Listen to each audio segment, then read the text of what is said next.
Hello friends, आज हम जानेंगे पॉजिटिव थिंकिंग में जीवन में समस्याओं का सामना कैसे करें। समस्या सबके जीवन में होती है, मगर कोई छोटी समस्या को चिंता करके बड़ी कर लेता है तो कोई बड़ी समस्याओं को भी मुस्कुराते हुए सामना करता है।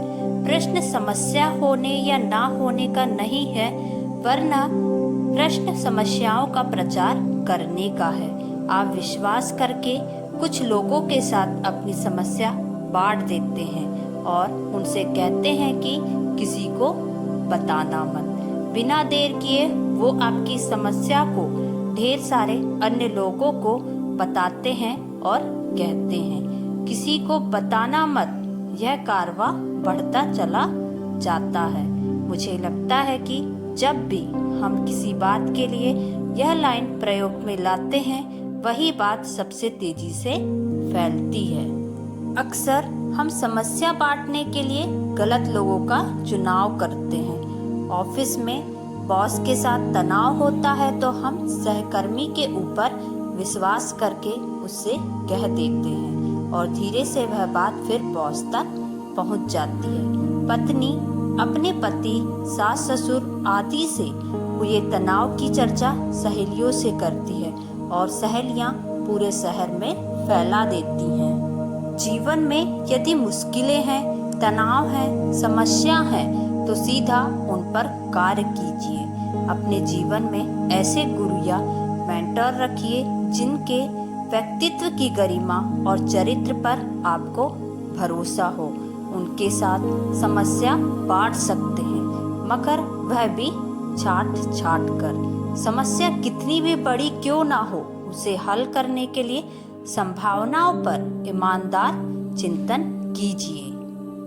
यदि आप भय, दुविधा या टाल मटोल की वजह से समाधान का ठोस निर्णय नहीं ले पा रहे हैं तो आप समस्या को बढ़ा रहे हैं। समस्या हर रोज बड़ी होती है, उनमें नए भय जुड़ते हैं और वह तकलीफ देह हो जाती है, इसलिए देर पीड़ादायक होती है। समस्या पर निर्णय न करना भी एक समस्या है। यदि विशेष परिस्थितियों में आपकी सोच कहती है कि अमुक समस्या पर अभी निर्णय न लेना ठीक होगा तो बात अलग है, अन्यथा समस्या को टालना बुद्धिमानी नहीं है। पावर थिंकिंग सदैव समस्या की जड़ तक जाता है। क्या समस्या का वाकई अस्तित्व है? क्या समस्या पूर्वाग्रहों की वजह से पैदा हो गई है? क्या समस्या अपेक्षाएं पूरी न होने की वजह से पैदा हो गई है? क्या समस्या हमारी धारणाओं की वजह से पैदा हो गई है? जब पावर थिंकर इन कोणों से देखता है तो अधिकांश समस्याएं वहीं खत्म हो जाती हैं। उसी मुद्दे पर बार बार दुखी क्यों होना? कॉमेडियन के चुटकुले पर लोग इतना हंसे कि सबके पेट में बल पड़ गए। कुछ देर बाद कॉमेडियन ने फिर वही चुटकुला सुनाया। अब हंसी की आवाज कम सुनाई दी।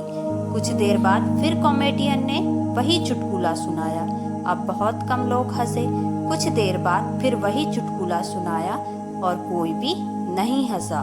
लोग झुंझला उठे कि एक ही चुटकुले को क्यों दोहराए जा रहे हो। उस कॉमेडियन ने सभी श्रोताओं को एक अद्भुत संदेश दिया। उसने कहा, साथियों, इस चुटकुले ने आपको पहली बार इतना खुश किया था कि आप हंसी को संभाल नहीं पा रहे थे। जब उसी चुटकुले को चौथी बार सुनाया गया तो उसका प्रभाव खत्म हो चुका था। अब वो आपको जरा भी खुश नहीं कर पा रहा था।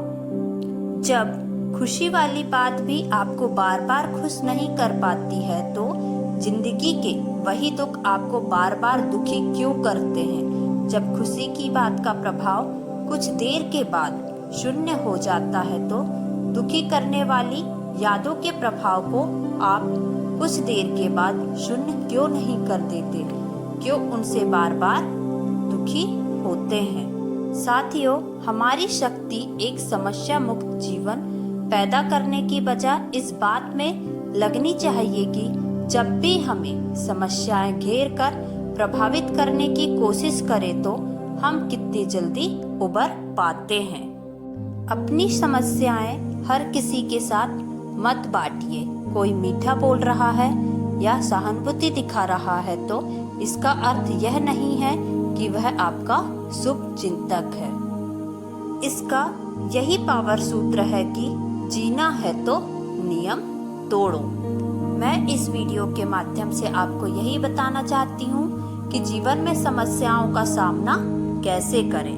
जीवन में समस्याएं आती रहती हैं तो आप इसे अपने दिमाग में ना बिठाएं और इसको हैंडल कर लें।